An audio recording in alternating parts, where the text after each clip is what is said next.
చెప్పనా overall movie ఎలా అనిపించింది? ఏ సినిమా? గ్యాంగ్స్ ఆఫ్ గోదావరి నాకు బాగా నచ్చింది.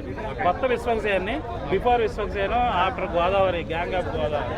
విశ్వక్సేన్లో ఒక మాస్ హీరోని చూస్తారు. జస్ట్ లైక్ నాకు చాలా సీన్స్లో మాత్రం జూనియర్ ఎన్టీఆర్ నేను ఊహించుకున్నా. ఇద్దరు సిమిలారిటీ ఉంటుంది. కొద్దిగా యాక్షన్ సీక్వెన్స్ అన్నీ కూడా జూనియర్ ఎన్టీఆర్ చేస్తే ఎలా ఉంటుందో ఆ రేంజ్లో చేశాడు. నాకు తెలిసి ఈ సినిమా తర్వాత ఫ్యాన్ ఫాలోయింగ్ చాలా ఎక్కువగా పెరుగుతుంది. ఫస్ట్ హాఫ్ మాత్రం చాలా బేబస్తంగా ఉంది మూవీ. డైరెక్టర్ మాత్రం ఎవరి డైరెక్టర్ అని చూసాను. నాకు డైరెక్టర్ బాగా నచ్చాడు. అది ఫస్ట్ సినిమా అయినా కానీ ఒక సింగర్ అనుకుంటా, ఆయన ఎరగదీశాడు అనుకోండి, మామూలుగా లేదు. ఎస్పెషల్లీ ఫైట్ మాస్టర్లు ఎవరో కానీ వాళ్ళకి మాత్రం మంచి లైఫ్ ఉంటుంది ఈ సినిమా తర్వాత. అందరూ ఉన్నారు కదా, మీ ఒక్కరు డైలాగ్ కొంచెం బోల్డ్గా ఉన్నాయి కదా, బూతులు కొంచెం ఎక్కువ. అలా ఏమనిపించదు. నాకు ఎవరో కొంతమంది అన్నారు ఫ్యామిలీస్తో వచ్చి చూడవలసిన సినిమా కాదు కావాలంటే. నరసింహనాయుడు సమరసింహారెడ్డిలో బాలకృష్ణ గారు మరి చేయలేదా అది సిమ్రాన్ వీళ్ళతో, అదే చూశారు. ఇందులో అసలు బోల్డ్ అలాగేమి ఉండదు. అంజలి క్యారెక్టర్ చాలా బాగుంది దీంట్లో. అంజలి కానీ అమ్మాయి నేహన ఏదో హీరోయిన్ అమ్మాయి ఇద్దరు క్యారెక్టర్లు బాగున్నాయి. ఓవరాల్గా అందరి క్యారెక్టర్లు బాగున్నాయి. నాకైతే మాత్రం చాలా బాగా నచ్చింది. యువన్ శంకర్ రాజా మ్యూజిక్ ఎలా ఉంది? మ్యూజిక్ మాత్రం అది ఎస్పెషల్లీ చెప్పుకోవాలి. ఈ సినిమా తర్వాత మ్యూజిక్ డైరెక్టర్ నాకు తెలిసి చాలా ఇంకా బిజీగా ఉంటారు ఆయన. చాలా బాగా చేశాడు. సీన్స్కి కొత్త రకం మ్యూజిక్ అయితే నాకు అనిపించింది. చాలా రోజుల తర్వాత ఒక సినిమాకి రివ్యూ చెప్పాలనిపించి ఒక ఫీలింగ్ మాత్రం నాకు గ్యాంగ్స్ ఆఫ్ గోదావరి. ఇసుక మాఫీ బేసిక్గా ఎలక్షన్ ముందుగానే ఉంటే కొద్దిగా ఇంపాక్ట్ ఉండేది. బట్ ఎలక్షన్ తర్వాత వచ్చింది కాబట్టి గోదావరి స్లాంగ్ ఎలా ఉంది? బాగా చేశాడు. గోదావరి స్లాంగ్ బాగా చేశాడు నిజంగా. అంటే విశ్వక్సేన్ని నేను మాస్లో చూడగలమా అనుకున్నాను కానీ ఇక మీదట ఈయన చాలా రోజులు లేట్ చేసాడేమని అనిపించింది. ఇక మీదట మాస్ సినిమాలు ఎలాంటివే చేయాలని నేను కోరుకుంటున్నా.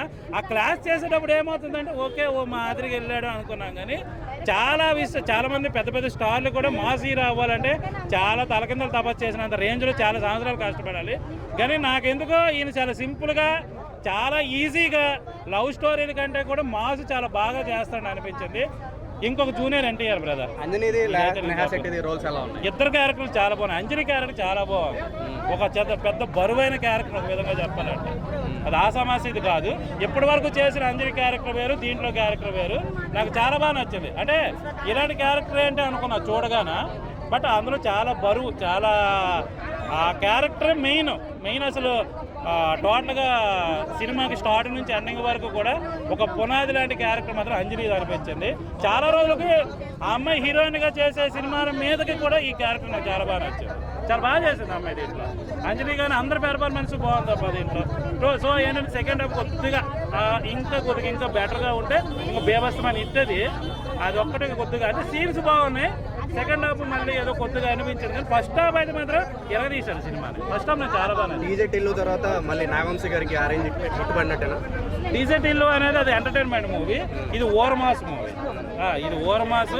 ఒక జూనియర్ ఎన్టీఆర్ అయితే మనకి సింహాద్రి, ఆంధ్రవాల, తర్వాత నేను రాజు నేనే మంత్రి ఆ సినిమాలు ఉన్నాయి కదా. నేను రాజు నేను మంత్రికి చాలా దగ్గర పోలికలు ఉంటుంది ఈ సినిమా. సో పెర్ఫార్మెన్స్ ఏంటంటే అది చాలా క్లాస్గా ఉంటుంది. ఇది ఓవర్ మాస్గా చేస్తాడు. సో ఇలాంటి టైప్ ఆఫ్ మూవీ అనమాట. నాకైతే బాగా నచ్చింది. ఫస్ట్ హాఫ్ చాలా బాగుంది.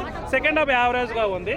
సో అందుకే 3.5. కానీ సెకండ్ హాఫ్ కూడా ఇంకా కొద్దిగా ఫస్ట్ హాఫ్ హైప్ కానీ ఇంకా ఉంటాయి మాత్రం ఇంకా చాలా బాగుంటుంది. కానీ ఓవరాల్గా చెప్పాలంటే నాకు జూనియర్ ఎన్టీఆర్ 2 అనిపించాడు.